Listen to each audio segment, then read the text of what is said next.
राधा और कृष्ण की कहानी सिर्फ एक सांसारिक प्रेम कहानी नहीं है। यह, आप जानते हैं, दिव्य प्रेम का सार है। एक आध्यात्मिक यात्रा जो समय और स्थान की सीमाओं को पार करती है। उनकी प्रेम कहानी ईमानदारी से हर उस आत्मा के लिए एक मशाल है जो अपने दिव्य साथी की तलाश में है। जबकि कई कहानियां वृंदावन में उनके चंचल पलों के बारे में बताती हैं, सबसे गहरा अध्याय उनकी अंतिम मुलाकात है। यह लंबे अलगाव के बाद दो प्रेमियों का मिलन नहीं था, यह एक वादे की पराकाष्ठा थी। भक्ति का दिव्य के साथ विलय, यह प्रेम की उच्चतम चोटी का प्रतिनिधित्व करता है, जहां लालसा मुक्ति में बदल जाती है और व्यक्तिगत स्व सार्वभौमिक चेतना में विलीन हो जाता है। यह हमें सिखाता है कि सच्चा प्रेम अधिकार के बारे में नहीं है, बल्कि आत्मा गहरे स्तर पर संबंध के बारे में है। एक ऐसा संबंध जिसे अलगाव तोड़ नहीं सकता। एक पल के लिए कल्पना कीजिए, एक ऐसा प्रेम जो इतना शुद्ध है कि वह 100 साल तक बिना किसी भौतिक मिलन के खुद को बनाए रखता है। यह राधा की भक्ति का स्वरूप था। उनका प्रेम कृष्ण की भौतिक उपस्थिति पर निर्भर नहीं था। यह उनके हृदय के मंदिर में पोषित हुआ था, जहां हर धड़कन एक प्रार्थना थी और हर सांस उनके प्रिय के लिए एक गीत थी। दुनिया उन्हें एक साधारण गोपी के रूप में देखती थी, लेकिन आध्यात्मिक क्षेत्र में वह भक्ति, परम भक्त का अवतार थी। उनकी कहानी एक शक्तिशाली अनुस्मारक है कि प्रेम का मार्ग अक्सर धैर्य और अटूट विश्वास से भरा होता है। यह इस विचार का एक वसीयतनामा है कि भौतिक दूरी महत्वहीन है जब दो आत्माएं शुद्ध, बिना शर्त प्रेम के धागों से शाश्वत रूप से बंधी होती है। जब हम अंतिम मिलन में गहराई से उतरते हैं, तो हम सिर्फ एक कहानी नहीं पढ़ रहे होते हैं, हम जीवन के अंतिम दर्शन को प्रकट होते हुए देख रहे होते हैं। यह जीवात्मा, व्यक्तिगत आत्मा की परमात्मा, परम आत्मा के लिए तड़प की कहानी है। राधा हर व्यक्तिगत आत्मा का प्रतिनिधित्व करती है जो भौतिक दुनिया में खोई हुई है, फिर भी अपने दिव्य मूल की स्मृति को पकड़े हुए है। कृष्ण परम आत्मा के रूप में अंतिम गंतव्य है, सभी प्रेम और आनंद का स्रोत है।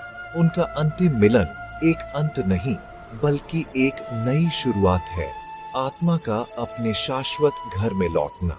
ये कथा खूबसूरती से दर्शाती है कि हमारे अस्तित्व का उद्देश्य हमारी व्यक्तिगत चेतना और सार्वभौमिक चेतना के बीच के अंतर को पाटना है। एक यात्रा जो प्रेम और भक्ति से प्रेरित है। इस कहानी की सुंदरता, इसकी सादगी और इसकी गहरी भावनात्मक गहराई में निहित है। यह भव्य इशारों या नाटकीय घटनाओं पर निर्भर नहीं करती है। इसके बजाय इसकी शक्ति राधा के प्रेम की शान, अटूट लौ से आती है। यह एक ऐसा प्रेम है जो बदले में कुछ नहीं चाहता, एक ऐसा प्रेम जो प्रेम करने के कार्य में ही पूर्णता पाता है। यह कहानी एक मौलिक सत्य सिखाती है, सबसे बड़ी शक्ति समर्पण में निहित है और प्रेम का उच्चतम रूप निस्वार्थ भक्ति है। यह हमें अपने रिश्तों की सतह से परे देखने और उस आध्यात्मिक संबंध को समझने के लिए प्रोत्साहित करता है जो हम सभी को बांधता है। राधा और कृष्ण का अंतिम मिलन एक कालातीत सबक है जो दिखाता है कि सच्चा मिलन शरीर का नहीं, बल्कि आत्मा का होता है। जब कृष्ण वृंदावन छोड़कर मथुरा में अपने कर्तव्यों को पूरा करने और बाद में द्वारका में अपना राज्य स्थापित करने के लिए गए, तो उन्होंने अपने पीछे अपनी यादों में डूबी एक दुनिया छोड़ दी। राधा के लिए यह भौतिक अलगाव उनकी भक्ति की परीक्षा थी। वह निराशा में नहीं रोई और न ही अपने भाग्य को कोसा। इसके बजाय उन्होंने अपने दर्द को एक गहरे आध्यात्मिक अभ्यास में बदल दिया। वृंदावन का हर कोना, पत्तियों की हर सरसराहट और एक दूर की बांसुरी की हर धुन उन्हें कृष्ण की याद दिलाती थी। उनका जीवन उन पर एक निरंतर ध्यान बन गया। वह अतीत में नहीं, बल्कि उनके प्रेम की शाश्वत उपस्थिति में रहती थी, जिसे वह अपने दिल में महसूस करती थी। उनका विरह या विरह प्रेम की अनुपस्थिति नहीं, बल्कि इसका सबसे तीव्र और शुद्ध रूप था। जैसे जैसे साल दशकों में बदलते गए, कृष्ण द्वारका के राजा, शाही कर्तव्यों, राजनीति और एक विशाल राज्य पर शासन करने की जटिलताओं से घिरे हुए थे। वह एक पति, एक राजा और एक दिव्य संरक्षक थे।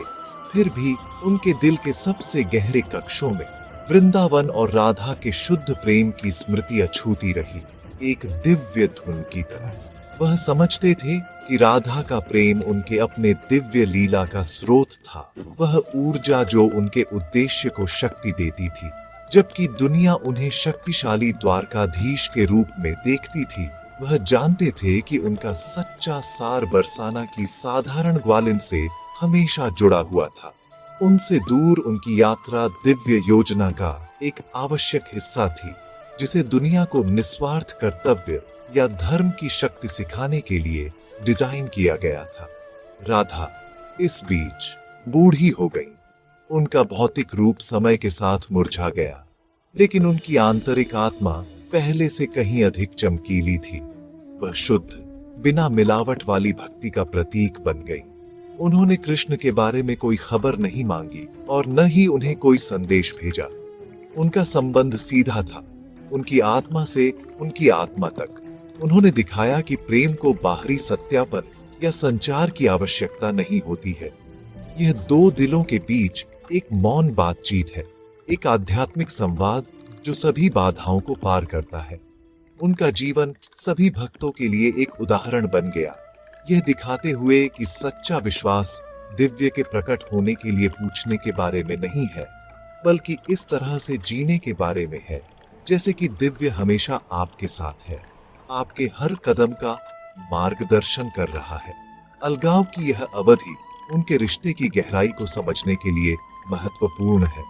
यह लगाव और सच्चे प्रेम के बीच के अंतर को उजागर करती है। लगाव अलगाव में रोता है, जबकि सच्चा प्रेम मजबूत होता है। राधा की भक्ति कृष्ण के भौतिक रूप से लगाव नहीं थी, यह उनके द्वारा दर्शाए गए दिव्य सिद्धांत के प्रति पूर्ण और कुल समर्पण था।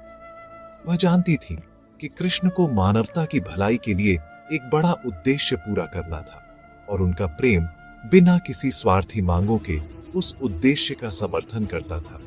यह लंबा इंतजार खालीपन की अवधि नहीं था, बल्कि आध्यात्मिक संवर्धन की अवधि थी, जहां उनका प्रेम अपने उच्चतम, सबसे निस्वार्थ रूप में परिपक्व हुआ, उन्हें अंतिम परम मिलन के लिए तैयार कर रहा था। जब राधा अपने पार्थिव अस्तित्व के अंतिम क्षणों में पहुंची, कमजोर और वृद्ध, तो उन्होंने अपनी आंखें बंद कर लीं और अपने प्रिय कृष्ण पर अंतिम बार ध्यान किया। यह निराशा की पुकार नहीं थी, बल्कि एक अंतिम प्रेम पूर्ण स्मरण था। उसी क्षण उनके चारों ओर की भौतिक दुनिया विलीन हो गई। कृष्ण, ब्रह्मांड के स्वामी, उनके सामने प्रकट हुए। वह युवा ग्वाला नहीं थे जिसके साथ उन्होंने नृत्य किया था, न ही द्वारका के शक्तिशाली राजा। यह उनका शुद्ध दिव्य रूप था, जो एक प्रकाश विकीर्ण कर रहा था, जिसने उनके पूरे अस्तित्व को अद्वितीय शांति और आनंद से भर दिया। यह एक भौतिक पुनर्मिलन नहीं था, यह एक आध्यात्मिक अभिव्यक्ति थी, एक दिव्य दर्शन जो उनके सबसे प्रिय भक्त को उनके प्रस्थान के क्षण में प्रदान किया गया था। कृष्ण ने राधा को देखा, उनकी आंखें प्रेम के सागर से भरी हुई थीं, और उनसे पूछा कि क्या उनकी कोई इच्छा है। निस्वार्थ भक्ति के जीवन के बाद वह क्या मांग सकती थी? उन्हें पहले ही सबसे बड़ा उपहार मिल चुका था, उनसे प्रेम करने की अटूट क्षमता। फिर भी एक कोमल मुस्कान के साथ उन्होंने एक अंतिम अनुरोध किया। वह उन्हें अपनी बांसुरी एक आखिरी बार बजाते हुए सुनना चाहती थी। कृष्ण की बांसुरी की धुन दिव्य की पुकार थी, वह ध्वनि जिसने कभी पूरे वृंदावन को मंत्र मुग्ध कर दिया था और एक सदी तक उनके दिल में गूंजती रही थी। यह वह ध्वनि थी जो उनके शाश्वत संबंध का प्रतिनिधित्व करती थी, उनकी आत्माओं के एक साथ नृत्य करने का संगीत। कृष्ण ने अपनी दिव्य बांसुरी उठाई और उससे एक उदात्त सुंदरता की धुन निकली। यह उत्सव या दुख का गीत नहीं था, यह अनंत काल का गीत था, एक धुन जिसने उनकी पूरी यात्रा को समाहित कर लिया था। इसमें उनके जंगलों में चंचल दिनों, उनके अलगाव के दर्द और उनके आध्यात्मिक मिलन के गहरे आनंद की बात थी। जैसे ही संगीत हवा में भरा, राधा ने सुना, उनकी आत्मा हर धुन को सोख रही थी। धुन ने उनके भौतिक रूप के अंतिम अवशेषों को धो दिया। पूर्ण संतोष और शांति के भाव के साथ उनकी आत्मा धीरे से उनके पार्थिव शरीर से अलग हो गई और कृष्ण से ही निकलने वाले दिव्य प्रकाश में विलीन होने लगी। जैसे ही राधा की आत्मा उनके साथ एक हो गई, कृष्ण ने अपनी बांसुरी तोड़ दी और उसे फेंक दिया। उन्होंने इसे फिर कभी न बजाने की कसम खाई। बांसुरी राधा के लिए उनके प्रेम गीत का एक माध्यम थी। अब जब उनकी आत्मा उनके भीतर शाश्वत रूप से निवास कर रही थी, तो बाहरी वाद्य यंत्र की कोई आवश्यकता नहीं थी।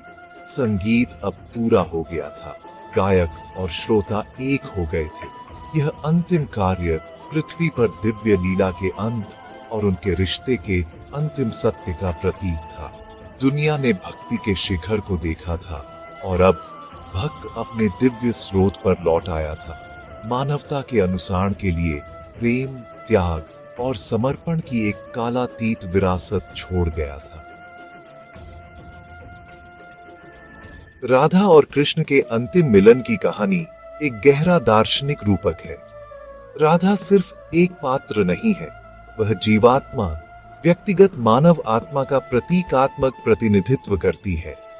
हर आत्मा अपने शुद्धतम रूप में दिव्य का एक हिस्सा है।